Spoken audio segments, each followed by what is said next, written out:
साफ कहा कि पीएम कौन बनेंगे, किस पार्टी का होगा, अब ये मुद्दा नहीं है। मुद्दा है दीन, मुद्दा है संविधान, मुद्दा है लोकतंत्र। ममता जी भी ने यही कही, अखिलेश जी ने भी यही कहा। अब तो नीतीश जी को क्या बोलते हैं, तो भैया अब ईवीएम को लेकर के 14 पार्टी गए हुए हैं। नीतीश कुमार जी दस्तखत नहीं किए, इनकी पार्टी ने दस्तखत नहीं किया। यहाँ जब सब कंसोल होकर के एक साथ इस डेमोक्रेसी सेव करने के लिए निकले तो जदयू नहीं निकल पाई।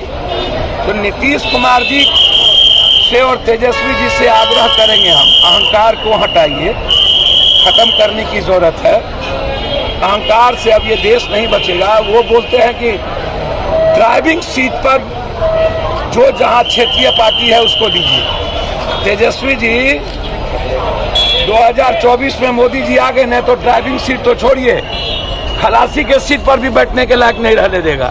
पहले ये सोचिए, ये जो ड्राइविंग सीट कर रहे हैं ना, इस गलतफहमी में मत रहिए। पहले एक होइए और बचाइए इस डेमोक्रेसी को, दलितों को, कमजोर तबके के लोगों को आप बचाइए। महंगाई पर बचाइए आप फार्मर्स को।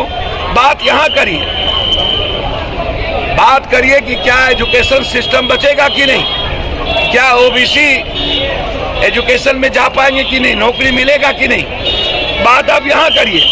ये चुनाव के लिए सिर्फ ओबीसी इनका काला चिट्ठा निकाल लीजिए तो पता चल जाएगा। सबसे बड़े दुश्मन है ये ओबीसी के और दलितों के।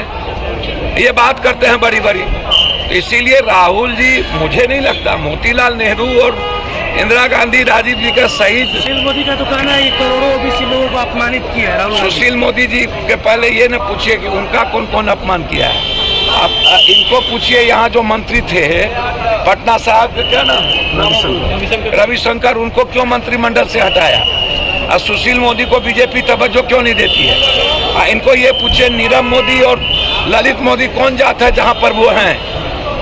वो बेईमान नहीं है, वो भ्रष्टाचारी नहीं है, वो भगोरे नहीं है। ये भ्रष्टाचार और करप्शन को प्रोटेक्ट करने के लिए जाति धर्म का हार क्यों लेते हैं, पहले आप उनसे ये पूछिए।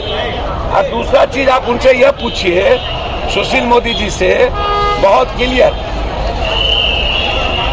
खत्म हुई कैसे देखते हैं? अच्छा मुझको एक बात बताइए, मैं बार बार कल भी कहा हूँ, सो कौन सा हमला चीन और पाकिस्तान का हो रहा था।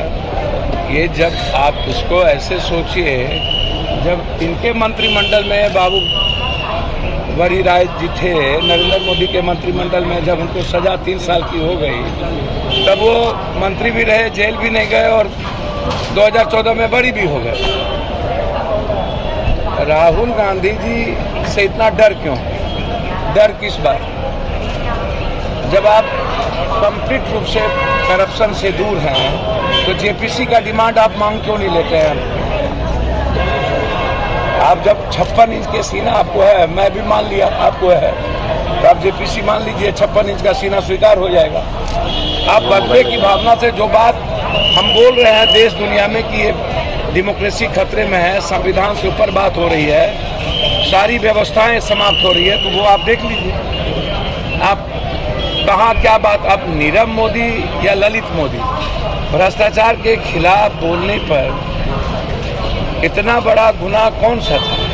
यह मानहानि बीजेपी के एमएलए ने किया और केस हुआ सूरत में, गुजरात में हुआ, 4 जज बदले गए। आप इसको देखिएगा ना। और कौन सी ऐसी जल्दीबाजी हो गई कि 24 घंटा के पहले आपने सदस्यता खत्म कर दी, जबकि इस मानहानि में इतनी सजा भी नहीं हो सकती है, जबकि 1 महीने का समय दिया गया।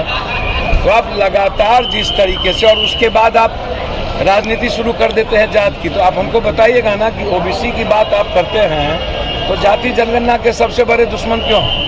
10% यदि आप आरक्षण ऊंची जात के गरीबों को दिए तो आपने 68 और 85% आरक्षण आप ओबीसी के बढ़ा देते। और देश में एक भी ओबीसी आपके सीएम है क्या, दलित सीएम है क्या।